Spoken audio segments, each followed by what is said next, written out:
Oh my God, lucky, you are very lucky. भाई अपन के ट्रक के एक ही टक्कर में एसीपी राम और फाइल दोनों जल के राख हो गए ले।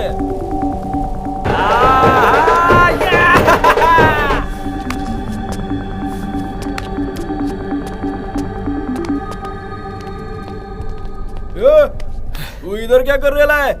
इधर मर्डर हो गया है, चल निकल। देखा अपन ने कैसा उड़ाया गाड़ी को। बेकार में परेशान मत हो, चल जा बेटा, जल्दी गाड़ी निकालो बे, भाई का जुलूस निकल रहा है। तेरी तो काय को मार रहा है बे? मुझे मारना चाहता था। इसे क्यों मार रहा? अबे यार तुझे बोल। अरे काय को मारूंगा मैं?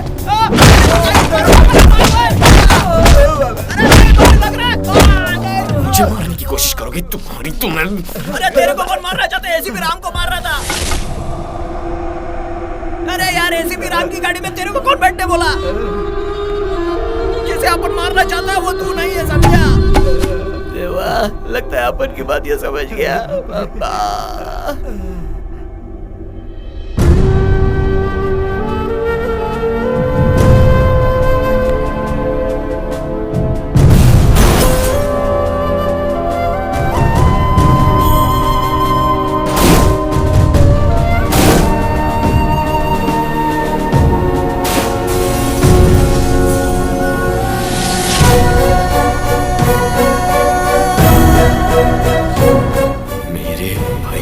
मारना चाहते थे।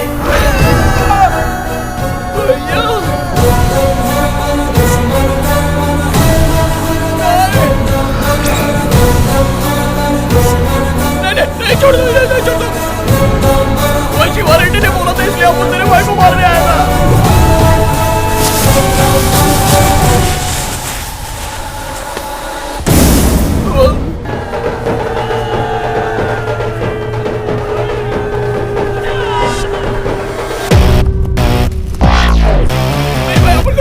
भाई नहीं नहीं। कहाँ है ये शिवारेड्डी?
मेरे भैया को मारना चाहता है ना तू?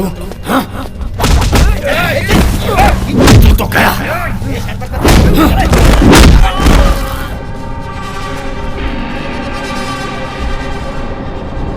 मैं तो नॉमिनेशन भरने के लिए जा रहा था। मेरा नॉमिनेशन कहाँ हूँ मैं? नॉमिनेशन करना है।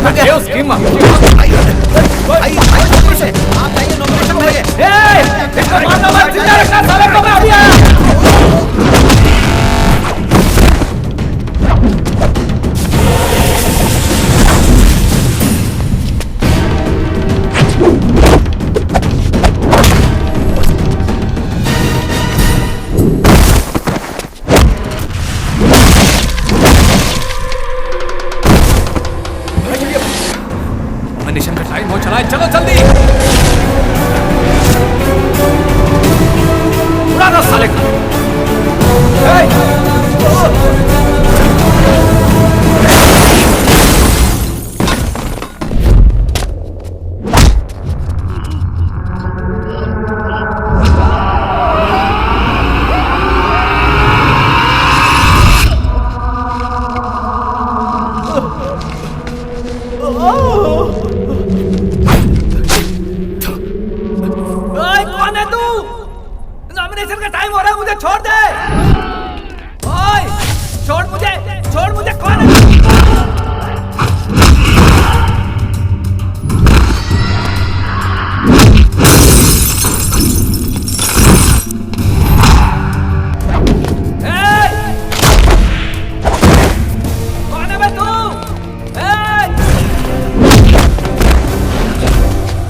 बोलना कौन है तू? तू मेरे साथ दुश्मनी क्यों बोल दे रहा है? मैं तुझे खत्म कर दूंगा। मेरे भैया को मारना चाहता है?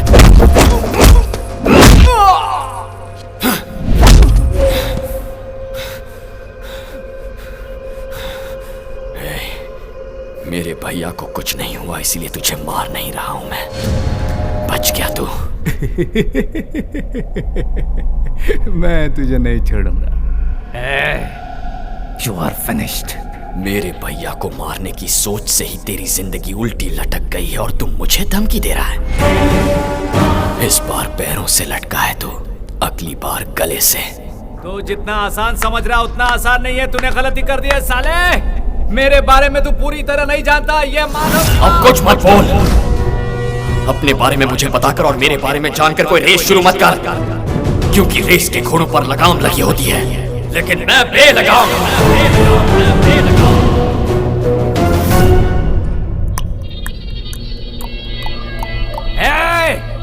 मैं हूँ माधव शिवा रेड्डी। क्या यार, Madhav Shiva Reddy? Nice name, Madhav Shiva Reddy. Nice meeting you mister Madhav Shiva Reddy. I am Lakshman Prasad, मगर ये नाम सुनते ही मेरा दिमाग घूम जाता है। कॉल मी लक्की, जस्ट लक्की।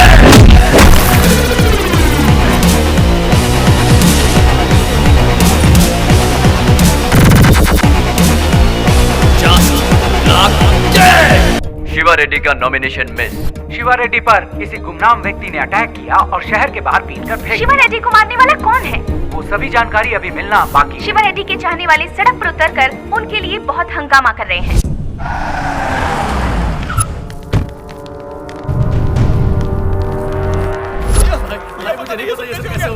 चुप हो जाओ। गुंडागर्दी करता था तो शेर की तरह जीता था, राजनीति में आया है तब राजनीति तेरे बाप की जायदाद है क्या? मंत्री बनना मेरे बेटे का सपना है और वो पूरा होगा। अगर इस शहर से तुम्हें प्यार है तो मुझे यहाँ से वापस भेज दो, नहीं तो यहाँ भूचाल आ जाएगा। आज ही एक की बलि चढ़ा कर आया और दूसरी बलि यहाँ चढ़ेगी। मेरे बेटे पर हाथ उठाने वाले को ढूंढो। कौन था वो ससुर का नाती? छिछि, तुम्हारी नजरों के सामने वो पुलिस की जीप लेकर चला गया और तुम खड़े खड़े देखते रह गए। तुम तो शिवा रेड्डी की खटिया खड़ी करने वाले थे ना। अब क्या हो गया? जीप भी गई और फाइल भी गई। शिवा रेड्डी को उसके किए की सजा मिल जाएगी जब उसके पापों का घड़ा भर जाएगा। जब उसके पापों का घड़ा खुद ही भरना था, इतनी पुलिस की क्या जरूरत थी? सर, आप मैं पूरा पुलिस डिपार्टमेंट जाकर मंदिर में भजन करते हैं। चलिए। बेवकूफों जैसी बात करते हैं। नहीं छोड़ूंगा सर। जीप और फाइल की वजह से शिवा रेड्डी सलाखों के पीछे नहीं जा पाया और जिसकी वजह से मेरी बेइज्जती हुई, मैं कसम खाता हूं मैं उसे नहीं छोड़ूंगा। मुझे वर्दी की कसम सर। वर्मा सर, सिटी के सभी सीसी कैमरास के फुटेज निकालो। जीप ले जाने वाले का एक क्लू मिल जाए काफी। सर, जीप शिवा रेड्डी के आदमी ही ले जा सकते हैं। ये उन लोगों का काम नहीं होगा। शिवा रेड्डी अरेस्ट होने वाला, ये बात किसी को नहीं पता थी। ये किसी ऐसे इंसान का काम है जो डिपार्टमेंट को बदनाम करना चाहता है। उसने बहुत बड़ी गलती कर दी है। सिर्फ हमारी जीप ही नहीं गई वर्मा, एक सिंसियर ऑफिसर की उम्मीद, एक बाप का बेटे पर भरोसा सब गिरा। ये जीप तो हमारी जान ले लेगी यार। तेरा भाई सीसीटीवी कैमरे की फुटेज चेक कर रहा है, पकड़े गए तो क्या होगा? तुझे क्या हुआ? शिवा रेड्डी का बाप शहर में आ गया है। वो उसे मारने के लिए ढूंढ रहा है जिसने उसके बेटे को बुरी तरह से पीटा। उसे हमें ढूंढने की क्या जरूरत है? मैं तो खुद उससे मिलने जा रहा हूँ। कहीं ना कहीं तो मिलेगा। उसकी बलि का समय आ गया है। जाओ ढूंढो, ढूंढो उसे। उसकी जरूरत नहीं है। तुम्हारे बेटे को मैंने ही मारा है।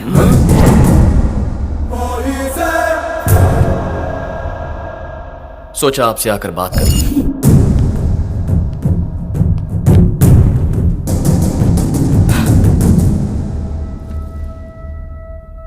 आपको मैं अपनी कहानी बताता हूं सर। मेरे माँ बाप के हम दो बेटे हैं, मैं और मेरे भैया। हम दोनों के बीच बचपन से एक पल भी नहीं जमती थी। हर वक्त एक दूसरे से झगड़ा करते थे, जैसे एक ही घर में एक दूसरे के दुश्मन जन्मे हो। एक रोज झगड़ा थोड़ा सा पर्सनल, तुझे तो उसने मेरे प्यार को तोड़ने की कोशिश की, बर्दाश्त नहीं कर पाया, मेंटल हो गया सर। प्यार से बात ईगो पर आ गई। मैंने फैसला कर लिया, चाहे कुछ भी हो उसे उसकी नौकरी से अलग करना है और इसीलिए उसकी जीप लेकर मैं भाग गया। और तब मैंने सोचा भी नहीं था कि उसकी जीप पर कोई हमला करेगा। किसने किया, क्यों किया, कुछ समझ में नहीं आ रहा था सर। लेकिन बचने के बाद पता चला कि वो मुझे नहीं बल्कि मेरे भैया को मारने के लिए आया। मेरे भैया को मारने के लिए आए थे।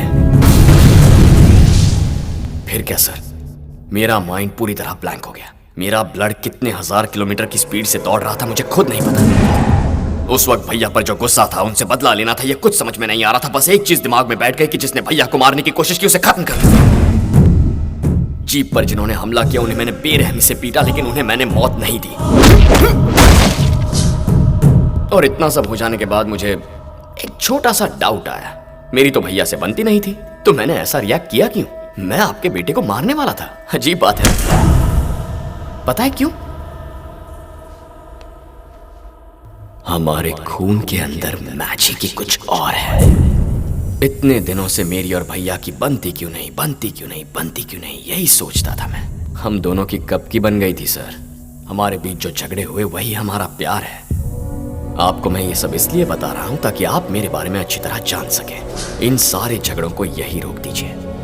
आप मुझे, मेरे भैया को या मेरी फैमिली को तंग मत कीजिए। नो सर, मैं कोई वार्निंग देने नहीं आया हूं। बस इतना कहने आया हूं कि हम सब खुश रहें। ओके, अब यही बात अगर मैं आपके बेटे से कहूं तो उसे कुछ समझ में नहीं आएगा। अभी गुस्से में होगा ना, पर आपको बेटे के पिटने का दुख है ना, आप समझ जाएंगे। अक्सर जो इंसान गुस्से की बजाय दुख में होता है ना, वो बातों को बेटर समझ पाता है। रोक दीजिए अब ये सब, अपने बेटे को समझाइए।